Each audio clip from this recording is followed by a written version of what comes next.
Salut tout le monde. Dans ce tutoriel, je vais vous montrer comment héberger un site web créé avec Joomla. Après avoir créé un site web en local, nous avons besoin de l'héberger pour le mettre en ligne.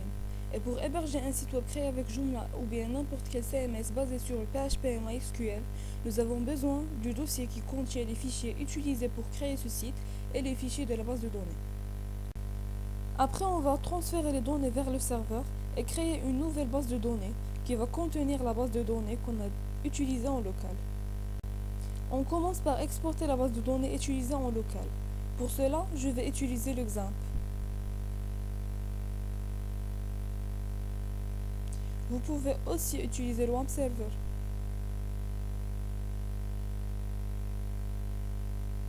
phpMyAdmin.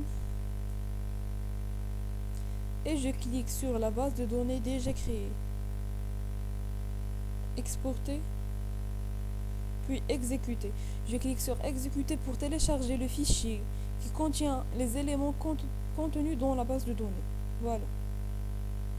Maintenant, je dois copier les fichiers que j'ai utilisés pour mon site web.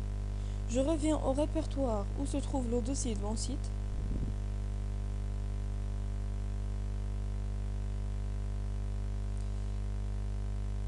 Voilà le dossier. Il contient les fichiers que j'ai utilisés. J'enlève les fichiers que j'ai pas besoin, comme le dossier compressé de Joomla et le dossier d'installation.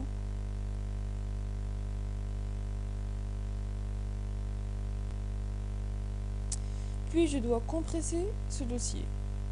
Je l'ai déjà compressé, voilà. Puis vous devez acheter un hébergement. Et lors de l'achat, il vous offre un espace d'administration qu'on appelle cPanel. Voilà, et pour accéder à cette interface, j'utilise l'adresse j'apprends.com/cpanel.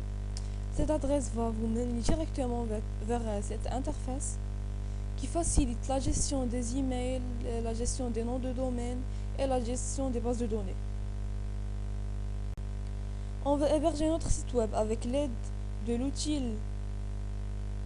gestionnaire du fichier ou bien le file manager qui facilite le transfert d'un fichier compressé puis le décompresser.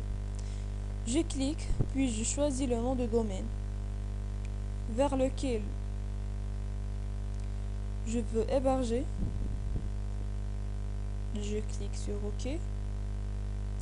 Puis téléchargement et je choisis le fichier qu'on a compressé.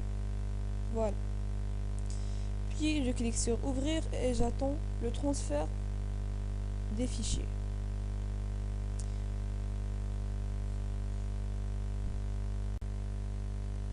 Maintenant, je dois créer la base de données qui va contenir la base de données qu'on a utilisée en local.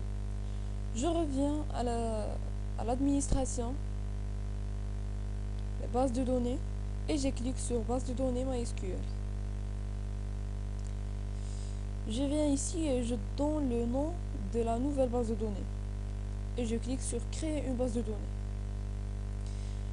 Et je dois affecter l'utilisateur à cette base de données. Je viens ici et je sélectionne l'utilisateur et la base de données que je vais créer. Je clique sur ajouter. Je donne tous les droits à cet utilisateur pour cette base de données en cliquant sur faire les changements. Voilà. Et maintenant, on voit qu'on a ajouté l'utilisateur à cette base de données.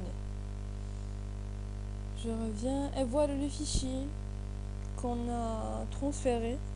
Je le sélectionne et je clique sur extraire pour le décompresser. Puis je dois changer le fichier de configuration. Pour cela, je vais sélectionner configuration.php et je vais le modifier avec éditeur de code. Edit. Et voilà. Je dois modifier le user par l'utilisateur Et je dois modifier aussi le password par le nouveau password. Et le nom de la nouvelle base de données.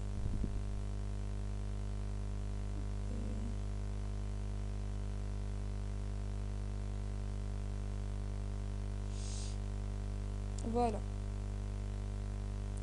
Je dois modifier le user, le password et le nom de la base de données. Je reviens à l'administration de cPanel.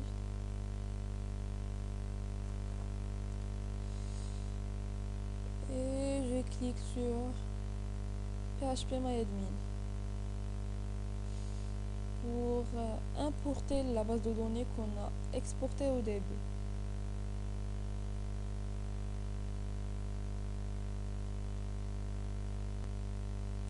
Et je clique sur la base de données.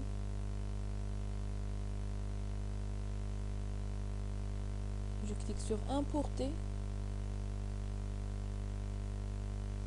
Et je choisis le fichier qu'on a téléchargé, le fichier de la base de données qu'on a utilisé en local.